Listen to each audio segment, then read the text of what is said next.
Assalamualaikum warahmatullahi wabarakatuh. Perkenalkan, nama saya Aniria Malika Nabawi dengan NIM 2357201064. Pada video kali ini saya akan mempresentasikan hasil review jurnal mengenai AI Renewable Energy Optimization. Ada 5 jurnal yang saya telah baca lalu saya review. Yang akan saya review yang pertama itu mengenai engaging frequency response using artificial intelligence techniques in the power system with renewable energy research. Jurnal kedua mengenai emerging role of generative AI in renewable energy forecasting and system optimization. Jurnal ketiga mengenai Advancing Sustainable Energy Solution AI Hybrid Renewable Energy System with Hybrid Optimization Algorithm and Multi-Objective Optimization in Portugal. Jurnal keempat mengenai Renewable Microgrid Optimization using AI, ABSLR Approach and Future Research Direction. Jurnal terakhir mengenai Harnessing AI for Renewable Energy Transition, Threshold Effects on China's Economic Growth. Jurnal pertama, ringkasan mengenai jurnal ini membahas mengenai FFOPID yang dioptimalisasi dengan PSO untuk meningkatkan stabilitas frekuensi pada grid berbasis energi terbarukan. Pendekatan ini mampu meredam fluktuasi tanpa memerlukan penyimpanan energi. Metode dan dataset yang digunakan menggunakan metode LFC, multi-area, 3 jenis controller yaitu PID, FOPID, dan FFOPID. Dan optimalisasinya sendiri menggunakan PSO. Data stimulasinya berasal dari profil angin, iradiasi, beban acak, dan skenario gangguan. Temuan utamanya itu pada VVO-PID mempercepat settling time lebih dari 70% dan memberikan stabilitas terbaik pada kondisi low inertia. Metode ini bekerja efektif meski tanpa energy storage. Selanjutnya kelebihan dan batasnya. Kelebihannya sendiri menggunakan respon yang cepat, lebih robust di grid dengan penetrasi renewable tinggi. Batasannya itu hanya berbasis simulasi dan sensitif terhadap parameter dari PSO. Relevansi dengan trennya sendiri sejalan dengan tren AI based control pada saat ini. Terus juga fractional order control dan integrasi renewables tanpa storage tambahan. Gap dan rekomendasinya sendiri mungkin perlu adanya validasi eksperimen nyata, perbandingan dengan optimalisasi lain seperti DE, GA atau HAO, dan integrasi dengan grid digital atau twin. Jurnal kedua mengenai emerging role of generative AI in renewable energy forecasting and system optimization. Paper ini meninjau penggunaan generative AI seperti GIN, FIE, dan transformers untuk meningkatkan forecasting dan optimalisasi energi terbarukan. Teknik generatifnya terbukti meningkatkan akurasi secara signifikan. Metode dan datasetnya sendiri yang digunakan menggunakan systematic literature review 84 publikasi dari 2023 hingga 2025. Datasetnya sendiri beragam, dataset solar, wind, demand forecasting, dan microgrid dari studi terdahulu. Temuan utamanya itu ada generative AI menurunkan error prediksi 15-20% dan mendukung simulasi skenario probabilistik. Model hybrid GIN LSTM-nya juga paling unggul dalam forecasting jangka pendek. Kelebihan dan batasannya sendiri, cakupannya cukup komprehensif dan hasil konsisten di berbagai studi, sedangkan batasannya itu tidak ada eksperimen baru dan tantangan implementasi industri belum dijawab. Relevansi dengan tren terbarunya itu selaras dengan perkembangan AI-driven ke decarbonization, digital twin, dan penggunaan model generatif untuk prediksi grid jangka panjang.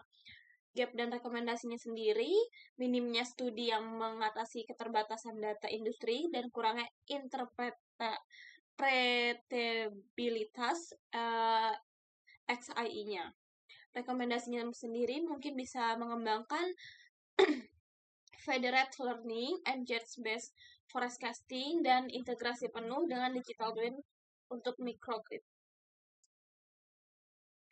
Judul jurnal ketiganya ada tentang AI Hybrid Renewable Energy System with Hybrid Optimization Algorithm in Portugal. Ringkasannya sendiri, paper ini mengoptimalisasi sistem PV wine di Portugal menggunakan hybrid PSO GWO yang diparalelkan. Algoritma ini memberikan hasil optimalisasi paling stabil dibandingkan dengan metode lainnya. Metode dan datasetnya sendiri itu ada Prisma Base SLR dilanjutkan dengan eksperimen dengan algoritma HPPS GWO. Dataset mencakup cuaca Copernicus dan beban listrik Grand Portugal. Temuan utamanya sendiri ada eksperimen ketiga menghasilkan average best fitness atau ABV-nya itu terendah 0,025. HPPS GWO-nya itu mampu menghindari lokal minima dengan stabilitas konvergensi tinggi. Output optimal berubah secara maksimum, menunjukkan sensitivitas terhadap dinamika iklim. Kelebihan dan batasannya sendiri, algoritma ini algoritma hybrid yang lebih kuat dari metode tunggal. Batasannya sendiri, kebutuhan komputasi tinggi dan belum melibatkan storage atau aspek ekonomi. Relevansi dengan trennya sendiri selaras dengan tren hybrid metarostik dan optimasi multi-renewable yang semakin dibutuhkan dalam transisi energi. Gap dan rekomendasinya sendiri, eksplorasi hyperparameter belum mendalam dan belum memasukkan integrasi storage. Rekomendasinya mungkin bisa menggunakan HME optimization atau perluasan pada pembangkit multi-renewable seperti PV, wind, hydro, battery, dan tambahkan penelitian lingkungan ekonomi.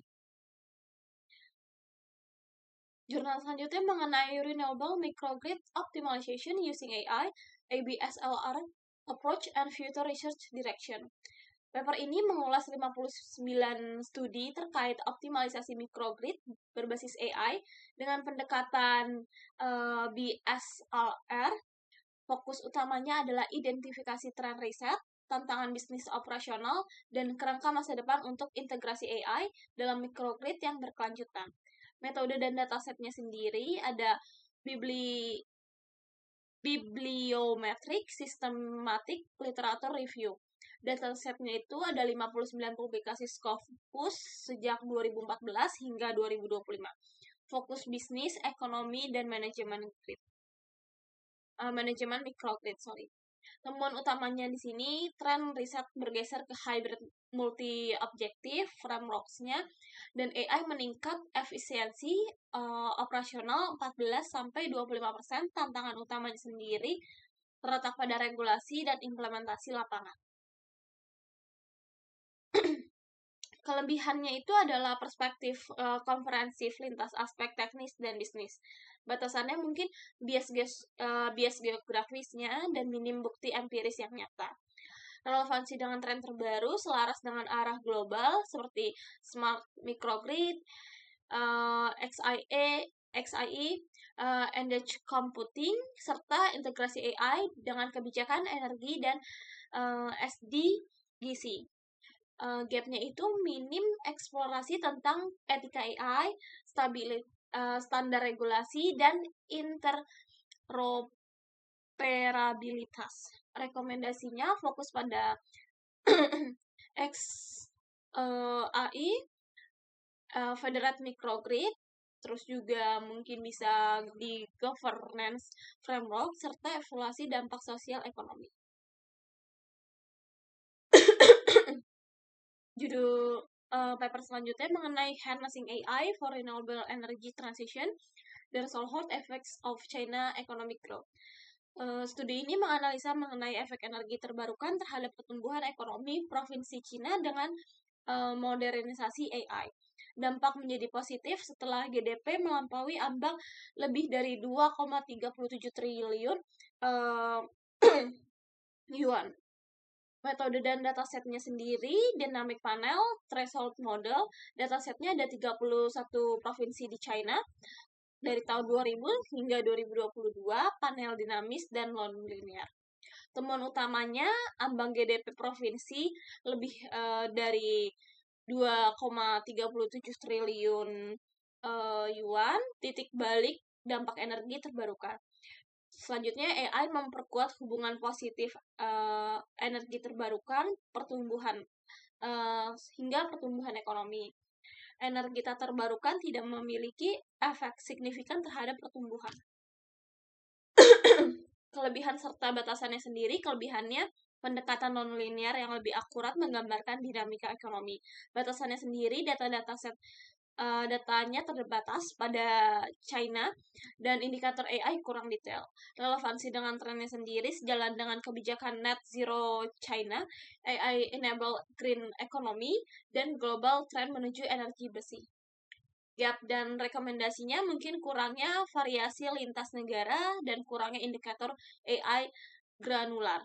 Rekomendasinya perlu sistem komparatif internasional dan perluasan indikator AI seperti infrastruktur, tenaga kerja, serta investasi. Relevansi dan hubungan dari kelima paper atau jurnal tersebut, peran AI dalam optimalisasi sistem energi terbarukan. Pada paper pertama itu menempatkan AI sebagai komponen inti dalam optimalisasi kontrol frekuensi melalui FFOPID PSO. Paper kedua ini memanfaatkan AI generatif untuk meningkatkan akurasi, forecasting, dan optimalisasi sistem energi. Paper ketiga menerapkan mengenai algoritma hybrid PSO dan GWO untuk merangsang sistem energi terbarukan hibrida yang lebih efisien. Paper keempat itu meninjau peran AI dalam optimalisasi operasi microgrid dari sisi teknis maupun bisnis. Paper kelima lebih menyoroti bagaimana AI memperkuat dampak energi terbarukan terhadap pertumbuhan ekonomi regional. Semua ini memperlihatkan bahwa AI mendukung seluruh rantai energi, mulai dari kontrol, prediksi, perencanaan sistem, pengelolaan microgrid, hingga kebijakan ekonomi energi. Keterkaitan berdasarkan level analisis teknis sistem ekonomi. Level teknisnya pada paper 1, 2, dan 3 fokus pada stabilitas, prediksi, dan optimalisasi sistem energi. Level sistem atau organisasi pada paper keempat membahas bagaimana AI mengubah manajemen microgrid terutama dari sistem data kelola dan efisiensi operasional. Level ekonomi makronya pada paper kelima menunjukkan dampak energi terbarukan dengan bantuan AI terhadap pertumbuhan ekonomi. Urutan ini membentuk gambaran lengkap mengenai penguatan level teknis dapat berkontribusi pada pengolahan sistem yang lebih baik dan akhirnya berdampak pada ekonomi wilayah. Tantangan utama yang muncul itu mungkin ada yang pertama adalah keterbatasan data terlihat dari paper 2, dataset industri terbatas, dan pada paper keempat, kesenjangan literatur geografis. Selanjutnya beban tinggi untuk algoritma kompleks seperti HPPSGWO pada paper ketiga. Selanjutnya itu ada stabilitas dan regulasi menjadi isu pada paper keempat dan kelima dalam implementasi microgrid dan kebijakan energi. Selanjutnya ada interpretasi model AI menggunakan XAI itu menjadi tantangan pada seluruh paper teknis menggunakan model kompleks seperti GAN, FOPID, dan hybrid metaheuristik. Konsistensi dengan tren global pengembangan sistem energi dan AI, itu mungkin implementasi digital twin untuk sistem tenaga dan microgrid, peningkatan penggunaan metode AI hybrid, PSO, GWO, GIN, LSTM, FOPID, PSO, berkembangnya kebutuhan explain AI di CII dalam sistem energi kritis, adopsi edge computing, dan federated learning pada microgrid. Integrasi dimensi sosial ekonomi dalam pengelolaan energi terbarukan. Konsistensi ini menunjukkan bahwa kontribusi dalam kelima jurnal tersebut relevan dengan arah transisi global, energi global yang semakin bergantung pada teknologi digital AI. Gap serta penelitian arah riset masa depannya itu, yang pertama, validasi industri nyata masih terbatas, terutama pada paper 1 sampai dengan 4 yang sebagian besar berbasis simulasi atau kajian literatur. Yang kedua, model AI yang lebih transparan dapat dijelaskan untuk algoritma kompleks seperti HPPS GWO pada paper ketiga. Selanjutnya mungkin kurangnya integrasi multi renewables seperti PV, wind, storage, hydrogen, terutama pada paper ketiga. Dan yang keempat, keterbatasan analisa lintas negara. Keterbatasan analisis lintas negara dan indikator AI yang kurang detail ditekankan pada paper kelima. Gap-gap ini memperkuat arah riset masa depan, yaitu pengembangan sistem energi berbasis AI yang lebih adaptif, dapat dijelaskan, dan siap diterapkan pada skala industri. Relevansi serta hubungan kelima paper tersebut, kesimpulannya secara keseluruhan, kelima jurnal tersebut membentuk rangkaian penelitian yang saling melengkapi, mulai dari peningkatan performa sistem tenaga, peningkatan akurasi prediksi energi, optimalisasi sistem energi hibrida, manajemen microgrid, hingga dampak ekonomi berbasis energi terbarukan. Kelima paper ini bersama-sama menunjukkan bahwa AI memiliki peran strategis di seluruh level sistem energi, baik teknis, operasional maupun ekonomi. Hal ini memperkuat pandangan bahwa transisi energi di masa depan yang sangat bergantung pada integrasi teknologi kecerdasan buatan yang adiktif, efisien, dan dapat diandalkan. Sekian presentasi dari saya, kurang dan lebihnya mohon maaf. Wassalamualaikum warahmatullahi wabarakatuh. Berikut juga saya lampirkan link paper kelima paper tersebut. Terima kasih.